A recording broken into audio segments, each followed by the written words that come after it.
प्रतिभा जी की उम्र लगभग 70 साल थी।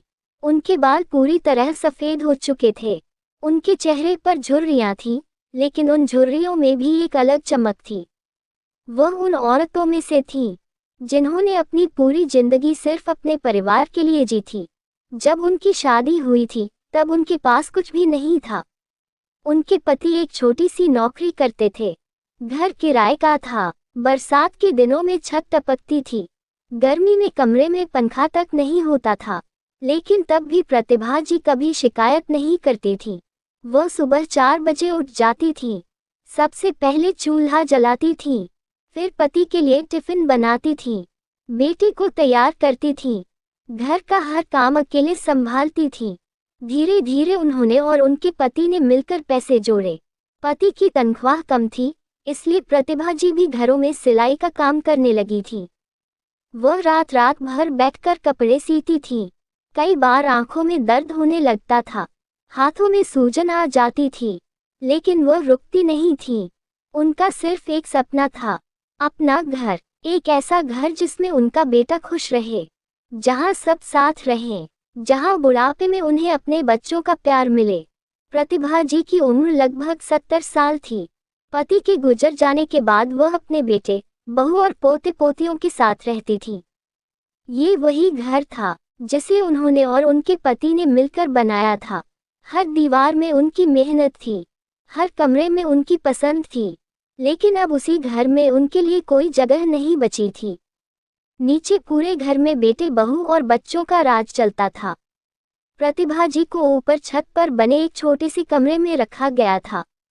कमरे में एक पुरानी चारपाई थी, एक कोने में मटका रखा था। छत पर टीन पड़ी थी, जिससे दिन में कमरा आग की तरह तपता था। प्रतिभा जी कई दिनों से बीमार थीं। उन्हें खांसी रहती थी, सीने में दर्द होता था, कमजोरी इतनी थी कि ठीक से चला भी नहीं जाता था। लेकिन बेटे बहू को उनसे कोई मतलब नहीं था। बेटा दिन में बस एक बार ऊपर आता था, हाथ में खिचड़ी की प्लेट होती थी। वह दरवाजे के बाहर से ही प्लेट अंदर सरका देता और कहता, माँ, खा लेना, मुझे बहुत काम है। प्रतिभा जी बार बार अपने बेटे को आवाज देती थी, बेटा, थोड़ा मेरे पास बैठ जाओ, मेरा मन बहुत घबराता है, मुझे नीचे ले चलो, मैं तुम सबको देखती रहूंगी तो मेरा मन लगा रहेगा। लेकिन बेटा हर बार यही कह देता, माँ, तुम्हारी तबीयत खराब है, अगर मैं ज्यादा पास आया तो मुझे भी बीमारी लग जाएगी, फिर घर के काम कौन करेगा। प्रतिभा जी को अपने बेटे की बात सुनकर बहुत दुख होता था। वह सोचती थी कि जब बेटा छोटा था, तब कितनी बार वह खुद बीमार होते हुए भी उसके सिरहाने बैठी रहती थी, रात रात भर जागकर उसकी सेवा करती थी। लेकिन आज वही बेटा उनसे 2 मिनट बैठने को भी तैयार नहीं था।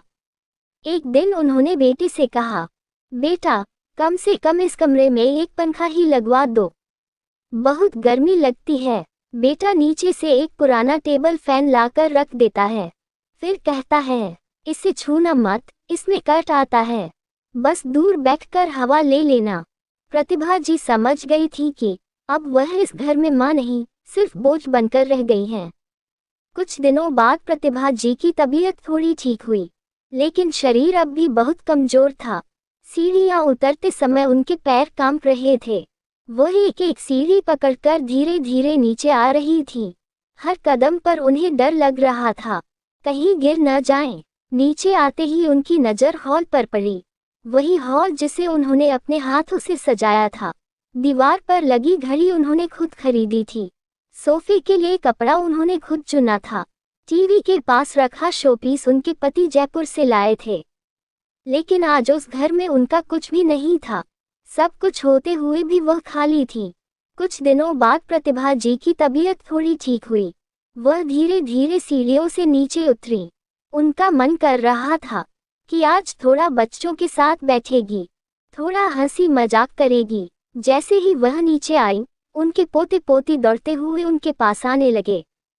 दोनों बच्चों को अपनी दादी से बहुत प्यार था, लेकिन तभी बहू ने दोनों बच्चों को पकड़ लिया। वह बोली, दादी के पास मत जाओ, उनकी तबीयत खराब है, तुम लोग भी बीमार पड़ जाओगे। बच्चे उदास होकर वापस अपने कमरे में चले गए। प्रतिभा जी बच्चों को जाते हुए देखती रह गईं। उनका मन रोने लगा। थोड़ी देर बाद बहू उनके पास आए और बोली, रसोई में बहुत सारे बर्तन पड़े हैं, पहले उन्हें साफ करो, फिर झाड़ू पोछा भी करना है। प्रतिभा जी ने धीरे से कहा, बहू, मेरी तबीयत अभी पूरी तरह ठीक नहीं हुई है, इतने सारे काम नहीं हो पाएंगे।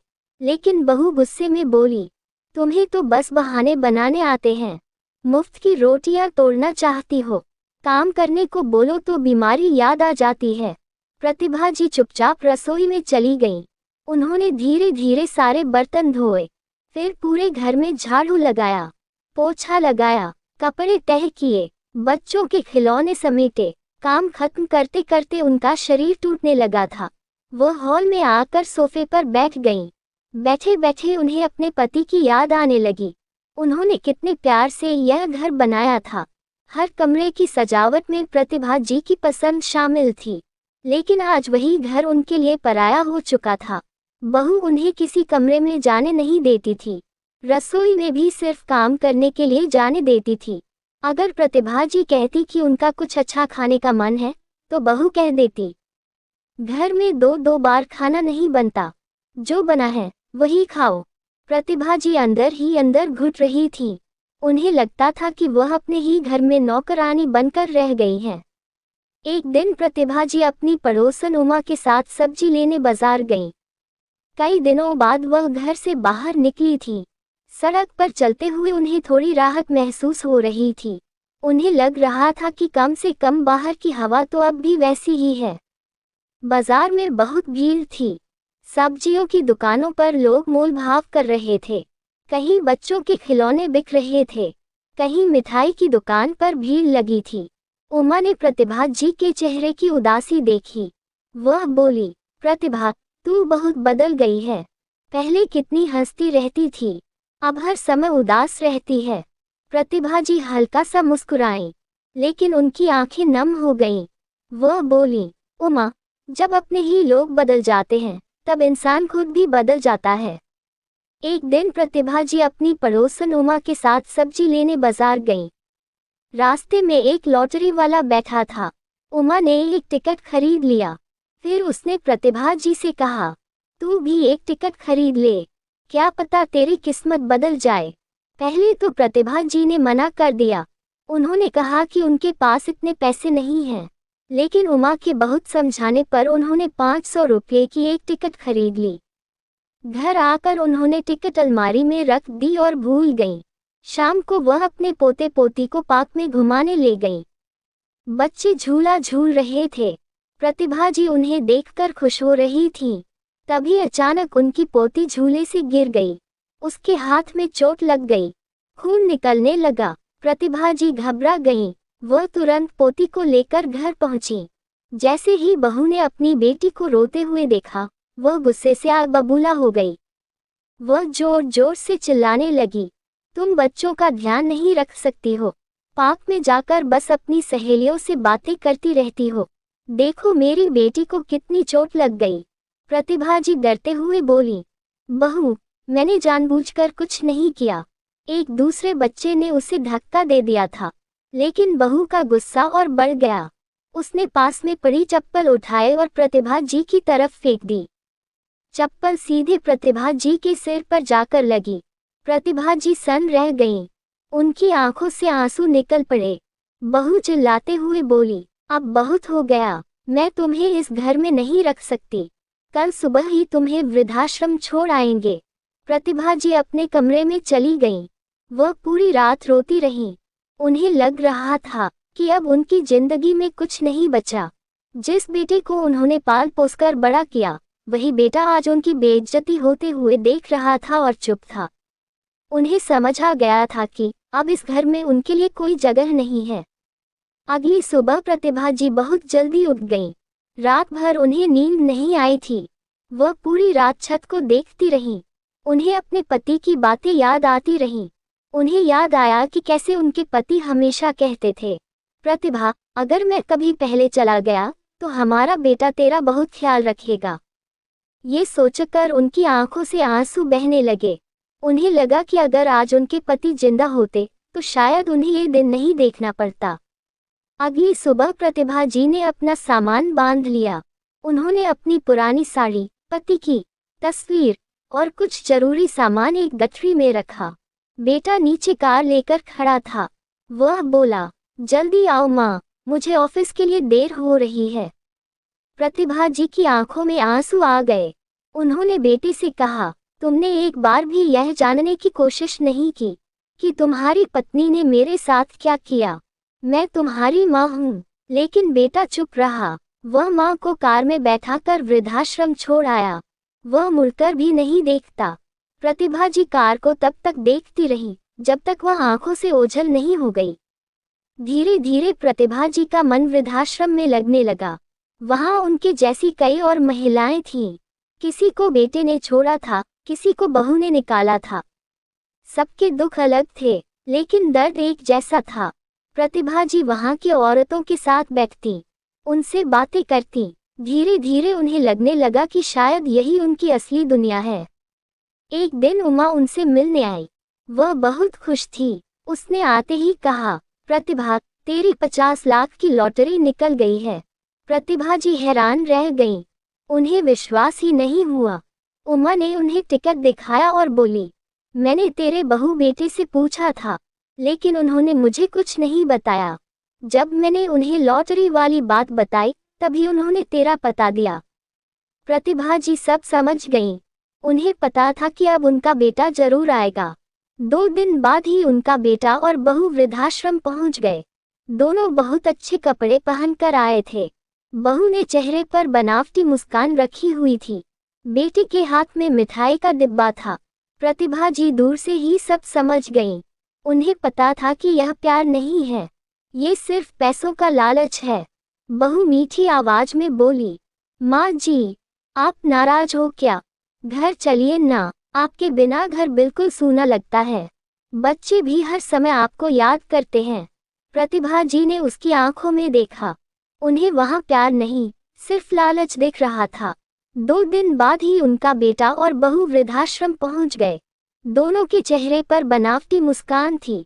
बहू मीठी आवाज में बोली, माँ जी, घर चलिए, आपके बिना घर बिल्कुल अच्छा नहीं लगता।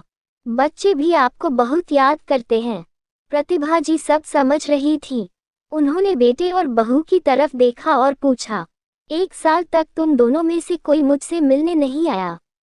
आज अचानक तुम्हें मेरी याद कैसे आ गई? सच बताओ, तुम्हें मेरी याद आई है या मेरे पैसों की? उनकी बात सुनकर दोनों चुप हो गए। थोड़ी देर बाद बेटा बोला, माँ, इतने सारे पैसों का आप क्या करोगी? वो पैसे हमारे काम आएंगे। बहू बोली, आपको यहाँ सब कुछ मिल रहा है, आप 1 लाख अपने पास रख लेना, बाकी पैसे हमें दे देना। प्रतिभा जी को वह दिन याद आ गया जब बहू ने उन्हें चप्पल मारी थी, जब बेटे ने बिना कुछ बोले उन्हें घर से निकाल दिया था। उन्होंने गुस्से में कहा, निकल जाओ यहाँ से, मैं तुम्हें अपनी लॉटरी के 1 पैसे की भी फूटी कौड़ी नहीं दूंगी। तुम लोगों को उस दिन शर्म नहीं आई थी जब तुमने मुझे घर से निकाला था? आज पैसों के लिए माँ याद आ गई। मैंने सारे पैसे वृद्धाश्रम को दे दिए हैं। कुछ पैसे अपने लिए रखे हैं, बाकी सब उन लोगों के लिए दिए हैं जिनकी औलादें तुम्हारी तरह निकली। बेटा और बहू शर्म से सिर झुकाकर खड़े रह गए। उनके पास कहने के लिए कुछ नहीं बचा था। वृद्धाश्रम के सभी लोग प्रतिभा जी के फैसले की तारीफ करने लगे। प्रतिभा जी के चेहरे पर पहली बार सुकून था। उन्हें लग रहा था कि उन्होंने अपने आत्मसम्मान के लिए सही फैसला लिया है। इस कहानी से यही सीख मिलती है कि माँ बाप को कभी बोझ नहीं समझना चाहिए, क्योंकि जब तक माँ बाप साथ होते हैं तब तक घर घर होता है। उनके जाने के बाद सिर्फ पछतावा रह जाता है। तो दोस्तों, अगर कहानी पसंद आए हो तो वीडियो को लाइक करें, चैनल को सब्सक्राइब करें और अपनी राय कमेंट में जरूर बताएं।